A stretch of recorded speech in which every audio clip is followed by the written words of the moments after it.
Hey guys, so I've been on eBay again. Bad idea, I know, but I did it anyway. I picked up these two DSIs. Obviously, this black and white one has definitely been tampered with in the past. Still went for it anyway. Why not? I feel like I can fix anything at the moment. Been on a bit of a roll lately. The blue one I was hoping was pretty legit, but someone's definitely been in that too.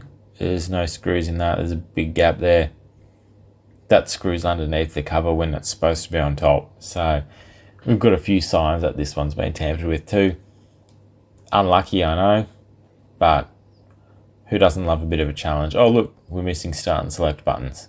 Great. Why not? Neither from power on. Cracker of a start. Let's see if we can get some power into it. Got the amp meter going. Orange light flashing, nothing drawn on the amp meter. That one is not good. Not good at all. Kind of what we expected given it's got a different top cover on it. Someone's been in there before. No idea. Great. No lights at all, 0 amp drawn, so that one's going to be even more tampered with. So let's crack on. We'll start with the blue one, get this bad boy opened. See what we can do for it. Obviously the most basic of basic things we can do here, battery. So I've got some extra batteries, probably not charged. That's all right. We can still whack her in and see if she makes any difference here. There we are, battery. Plug this amp meter back in, see if we get anything. Still bugger all. Kind of expected, let's be honest. Let's crack her open then, eh?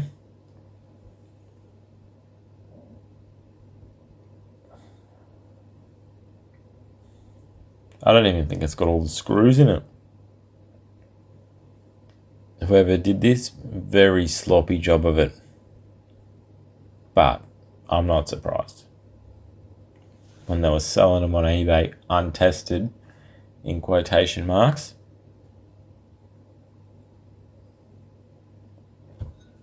Alright, and as you can see, it's not even plugged in correctly. Let's get all those screws out.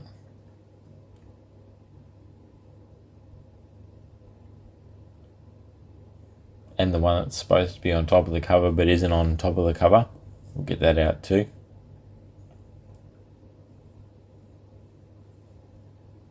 Alright, so that little D-pad assembly thingo is not plugged into the main board, which is a big problem because that's how the battery connects to the actual main board of the device. So let's try and plug that in first. To be fair, I don't like my chances of this just magically fixing it. But we'll try anyway. We'll have a look at this. So not only did they ruin whatever else, but that digitizer cable, all the little gold connections are not actually attached to the back of the, what's the doobie, the plasticky piece of digitizer cable assembly, so that even if we plug that in right now, it's not going to work because those little gold connections are all over the shop. But you don't need the digitizer for it to boot, so let's see what we can do here with it plugged in.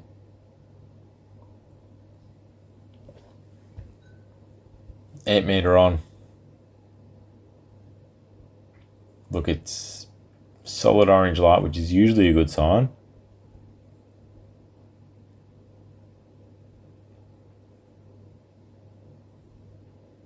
Bottom screen is flashing, nothing on the top screen. That's usually a pretty good indication we've got an issue with the top screen, given the problems we've had on DS lights. For regular watchers on this channel, you've probably seen me do a few top screens on other devices before, so you'd know this by now.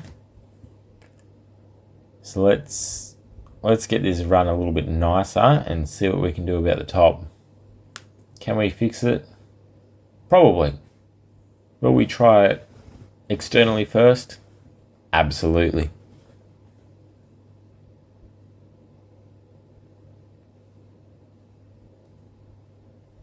So I've reseated the cable first just to see if that'll help. And same thing, blue light for half a second. Bit of a flash. Nothing else going on. So I've put a top screen in, Frankenstein externally. It turns on. Good sign. Not a good sign about that top screen though. No display. To be fair, I'm not surprised. Aftermarket AliExpress screen. It only cost me a few bucks. $6 or something. Plus a little bit of postage. So it sucks. But we know, with a proper top screen it'll work. So here we go. Got another brand new one. I only bought 2. So I really hope this second one works. It looks alright. I've got that shell disassembled a bit more this time too, though.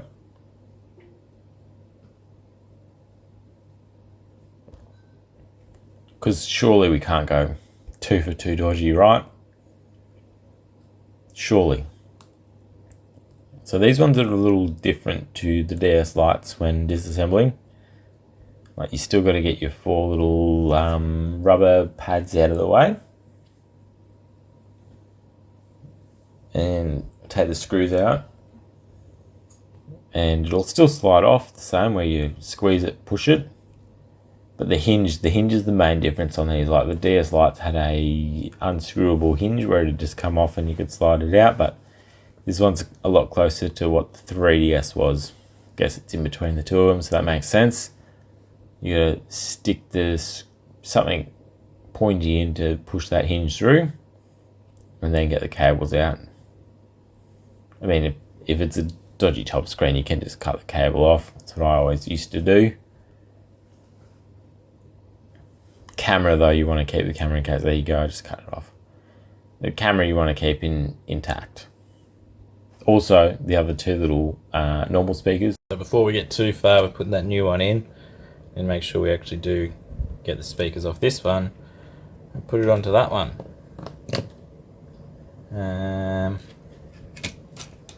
Nothing too difficult.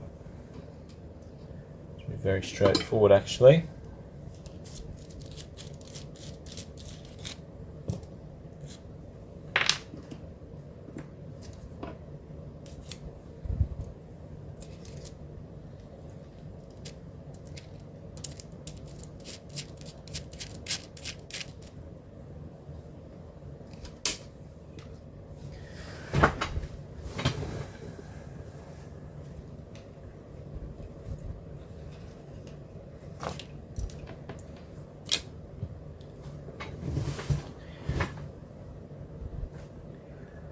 I need a bigger desk. That's what I need.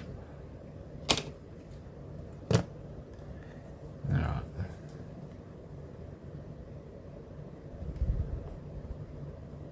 There's usually little indicators on it, positive and negative. So you know which way they go after you've taken them off. In this case, positive on the left, negative on the right. Same for both.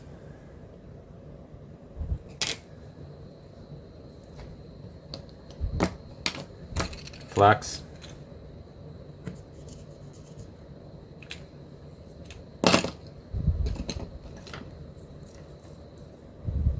Solder.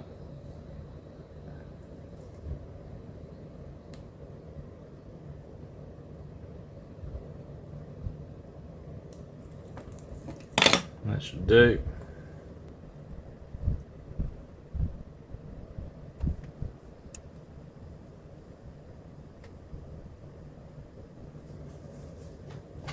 And that's the extent of the soldering for that.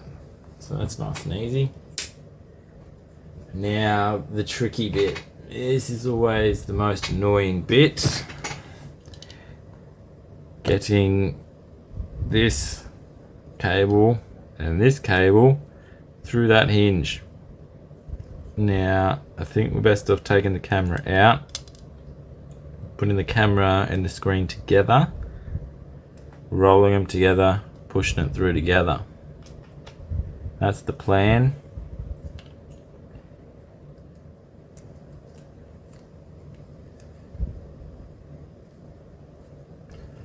Camera on the outside.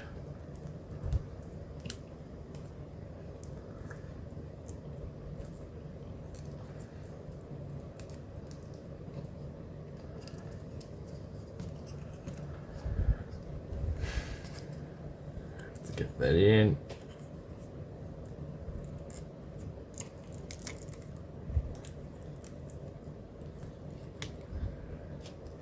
Yeah, that one went a bit better.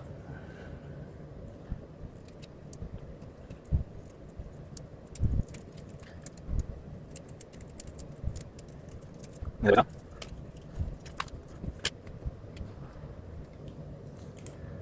probably still going to use the tape. Keep these things down.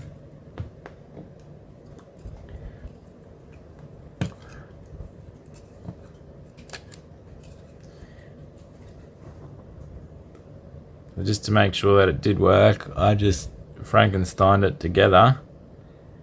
And check this out. Bunch of dead pixels there on my new screen. There. And at the top there. So 2 for 2 on bodgy screens today. So that's a real... So let's deal with this digitizer situation. So I've actually got a whole box of digitizers for DSIs. Long story. Whenever I kept buying normal DSI digitizers, every seller, legit, every seller I bought from 5 different sellers, kept sending me DSI digitizers for some reason. I've kept them in a box for about a year now. Every time I've used one, legit, every time I've used one, never lines up with the actual calibration of the screen. So it's always way off, like really badly, poorly off. So what I'm trying here, putting a bit of double-sided tape in between the plastic layer and the gold silver connector layer of the digitizer pins to see if we can get those pins to lay back down on that plastic piece and still work, because I mean digitizers, they are cheap, they're only a couple bucks, not an issue. The issue is how long it's going to take to get here, and the fact that I've already got over 20 of them in a box and none of them have ever worked properly. Always install them, turn it on, calibrate, never calibrates properly. Never. I've changed 10 plus digitizers in the past, and this whole box I've got never calibrated properly. Not a single one. So here we go. Trying this for the first time. It's not the best condition digitizer. There's a few scratches on it. Not too bad, to be honest. Only one that you can actually see. Overall, pretty good. Let's see if this actually works though. We'll put all these buttons back in first. Get all the pads back on. And then hopefully plug it all in okay. I'm going to be pretty happy if this works, because that'll save me a few weeks of waiting for stuff to come from overseas. I've had no issues with buying new digitizers and installing them. It's just all the ones I've had in this box for over a year. All of them. Terrible. Don't know why.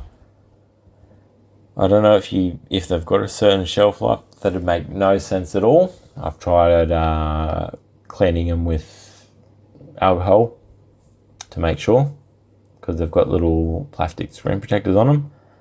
Still doesn't make a difference. I don't know. Either way, eBay, AliExpress didn't matter for a whole year. Well, not a whole year, but there's a good solid few months where everyone just sent me DSI digitizers instead of DS Lite digitizers, and they never believed me. but I'd send them the pictures of how different they were and it'd work. They'd tell me, oh yeah, no, we have sent the wrong ones. Here's a refund. And then I'd buy some more digitizers off someone else and they'd send me the wrong ones. It legit happened for a few months. So eventually I got the right ones and bought a few more from them.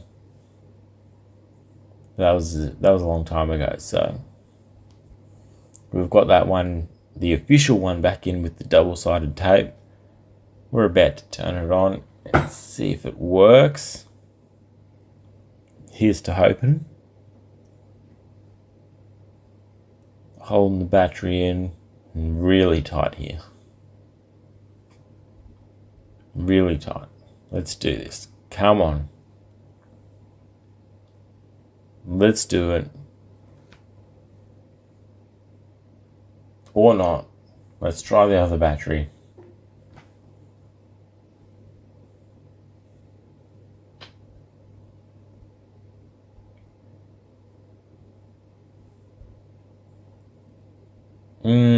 That's good. That is very good. I'm happy with that. Let's move on to the black one. Black/white one now. Get this opened up. See what's going on in here.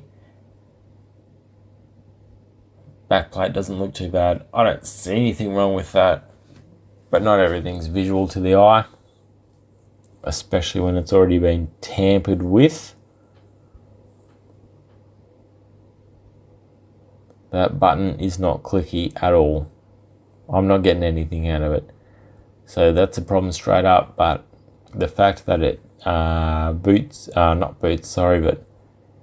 flashes orange light at us is not a good sign. And we can see why straight up.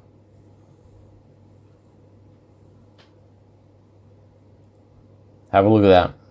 In case you didn't notice it. Connector's been ripped off the main board. So that's the battery connector from the little D-pad board to the main board. Completely ripped off. I think I can reattach that alright. So let's get this main board out.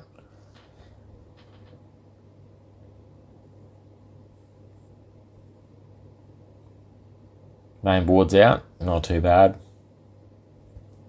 Let's get the D-pad board out. There's the connector under the scope, so we can see all of our pads are still there. The two grounding pads at the edge and the positive and negative terminal on the bottom.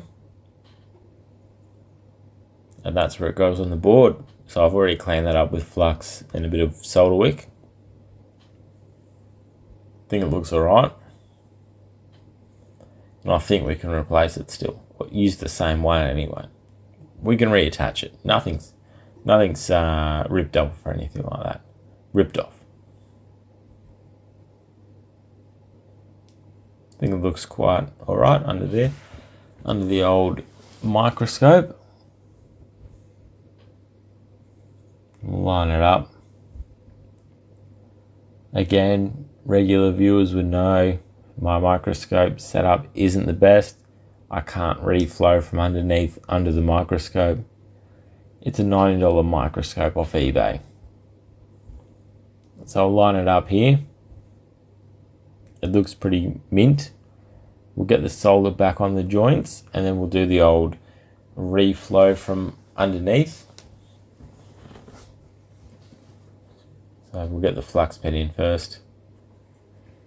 Those joints look alright. I'm happy with that. I reckon we can do this. Look at that. Lined up. Not bad, not bad.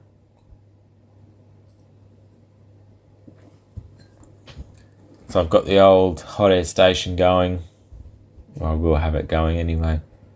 From underneath. Whenever I do it from underneath, I always crank it because I need to get it going to get through the other side of the board. And on these boards, there's nothing on the back there that's going to really impact what we're doing here. There's no plastic connectors or anything like that. So make sure that's in line without being too much of a goober. I know that's hard for me. But we'll try. We'll push through. We'll try. It's not lined up too badly. Here we go. For realsies this time.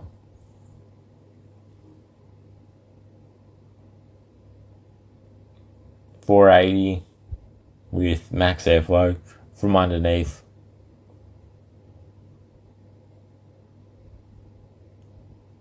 Seems to sit.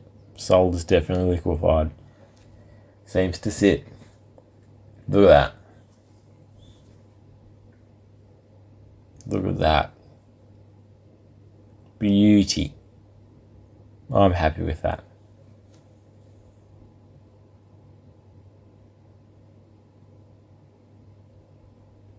So let's have a look under the scope for all the haters or the disbelievers. I think she's solid. Let's have a look. Different angles. Definitely connected. Even the back plate. Pretty solid. Alright. Let's reassemble this bad boy with that brand, well, it's not a brand new connector, but it's revitalized. Let's use that word today, revitalized. Let's reassemble with that revitalized connector and see if we can get it to power on. That's the main thing. These boards, not boards, but these Nintendos cost me $26 each, so it's not a huge deal if they don't get fixed, I should say, not refixed. Flashing orange light after all that. Fairly certain that battery's okay. Still flashing orange light.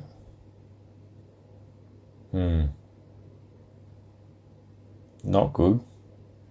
Not good at all. It's not prompting to boot.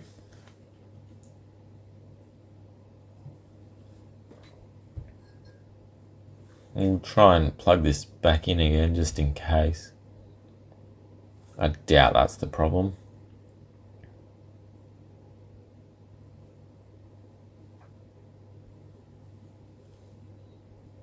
Fuse is continuous, so we know that little D-pad board's okay. Got another one off that other device we're looking at, because it definitely does power on okay. So let's see if this one wants to.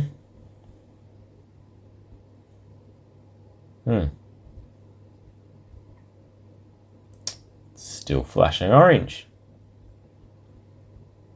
Not good. Not good at all. We can see current 0.00, so the battery's not drawing anything, hence why it's flashing orange. What could it be? We've got 5 volts in at the charger there. 5 volts going to the edge of the F1 fuse into the EM1 filter on these devices. So that's a good start. That's a basic voltage test. We get voltage to the battery terminals, although it is a bit all over the shop. It does seem to be fluctuating quite a bit. I don't know if that's normal. It seems strange. Could be normal though.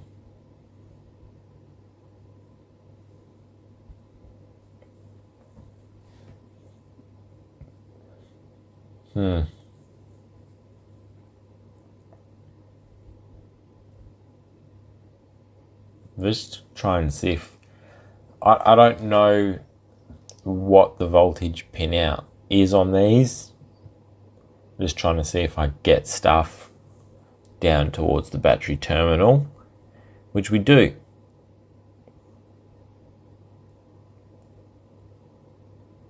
We do. But we know that that D-pad board works since it worked on the other device. Why will it not boot? Why will it not charge? Everything I've seen on YouTube, and I did YouTube this to try and find any answers for me, everything just said F1 fuse or battery. Everything. Which wasn't a whole lot of help to me because it wasn't an F1 fuse or the battery. I've already tried the EM10 filter or EM1 filter on this. F1 fuse, the whole battery board, and still nothing.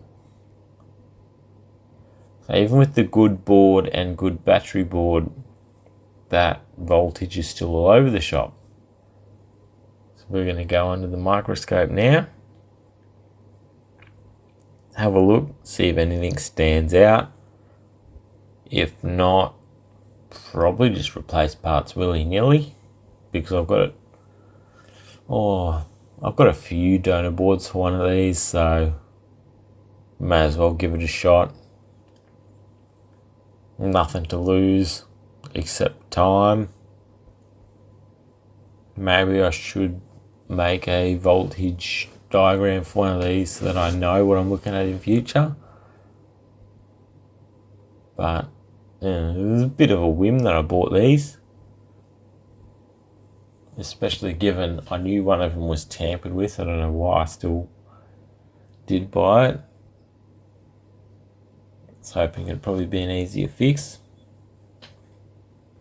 That looks a little bit strange. Scraping off the edge of that. That is maybe a transistor or something. I don't know. Don't quote me on that. I'm no expert. There's another one directly to the left of it which looks the same. Well, not quite the same. It looks a little bit nicer.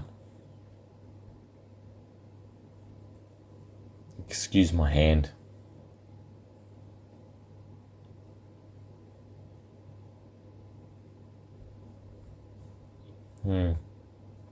Look, everything checks out against the donor board at this point. So I guess we'll just keep going or start replacing stuff off donor boards just for the sake of it. I mean, look at that. That chip looks alright, doesn't it? I don't know what that chip does. It might be involved in the charging, so let's replace it for the fun of it. See if anything cool happens, see if it helps.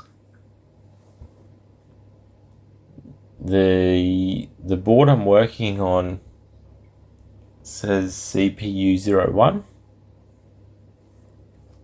The donor board I've got says CPU 10. So they're different revision boards. I mean, it probably all works the same. So this chip number is definitely going to be different to what we just had. Hopefully it's better and fixes everything. That'd be awesome. Will it happen? Who knows? So that old one was an NEC chip. This one's a Mitsumi. Again, it's from the exact same spot on the DSI. Just different board revision. We'll hit that with the hot air. Flux underneath. Don't forget your flux. For something like this, if you've got no flux, you've got no chance.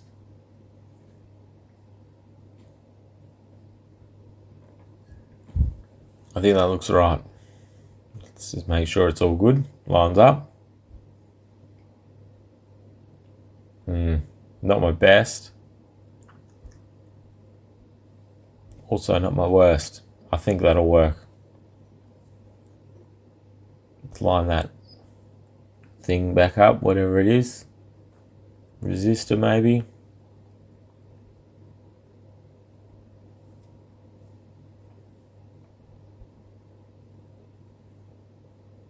The joints look okay.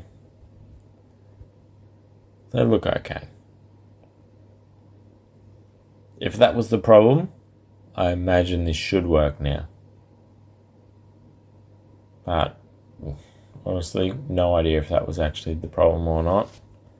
We'll clean it up and we'll give it a test. Alright, so that didn't fix it. So on to the next thing. I was looking at this P8 chip. Something sus in the connections there. So that P8 chip is directly north of that other chip we replaced. This one's like in between the game slot and the screen connector.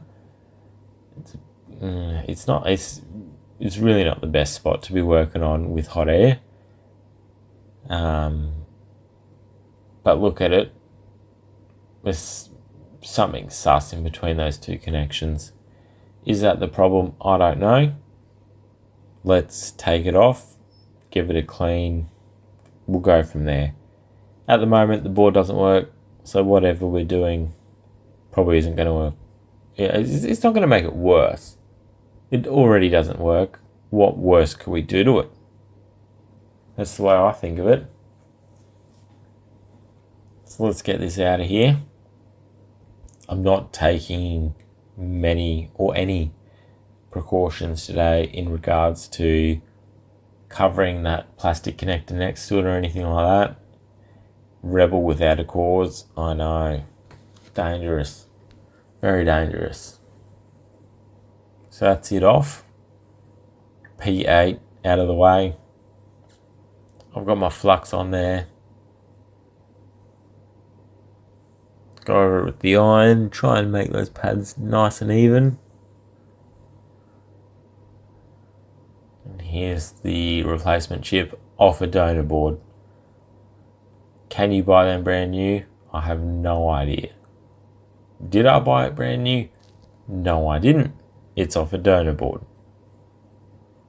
Did I get it right on the first attempt?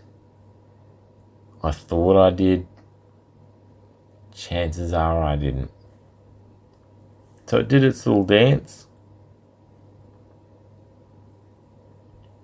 It looks...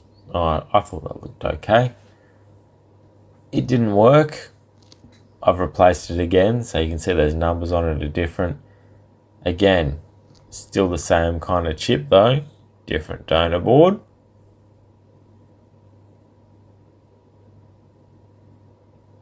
So let's see. Oh, yep. Let's see that cap I've dislodged after replacing that chip. Let's get that back in place first because that's potentially important here. If it doesn't fly off into another realm.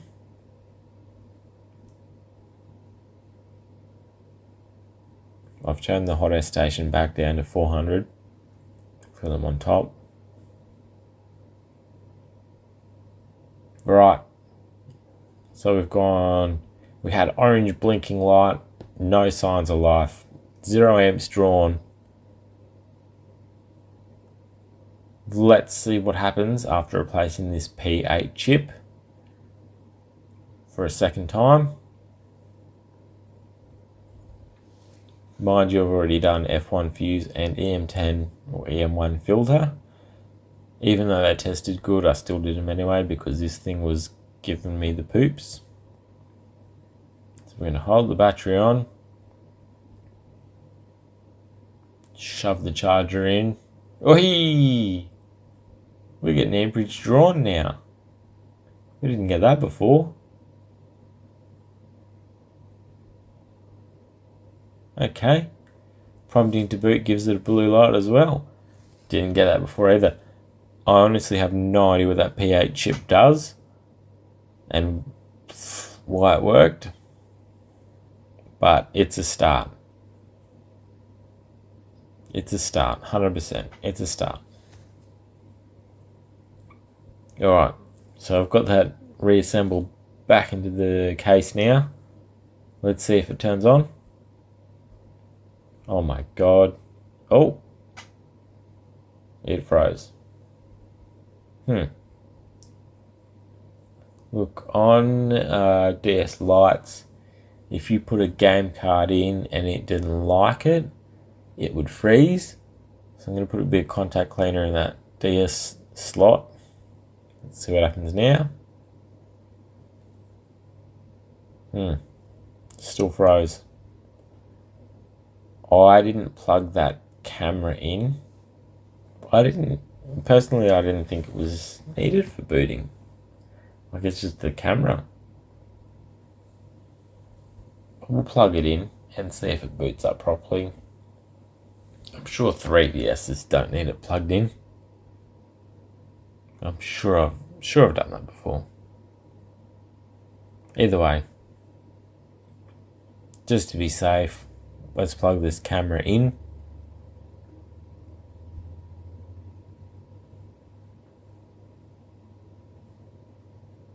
Alright, moment of truth.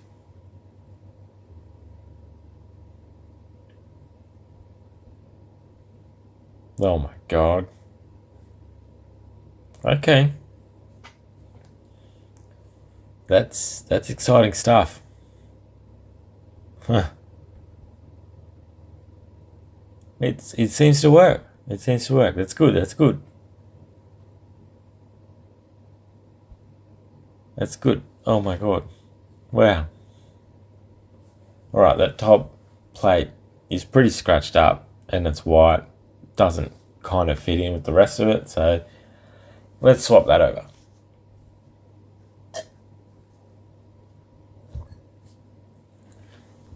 It's pretty straightforward to swap the top plate on these. Get the 4 little rubbery adhesive bits off.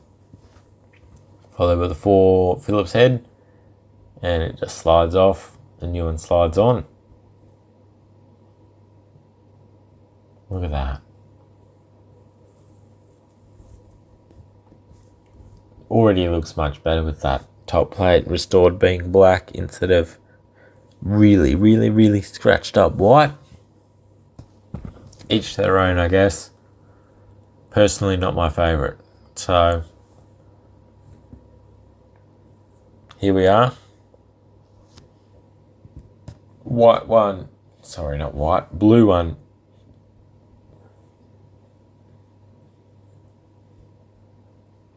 Third time lucky with the screen out of that donor console. Game doesn't want to load. Let's give it a reboot just in case. Who knows how long it's been since this blue one actually tried to read a game.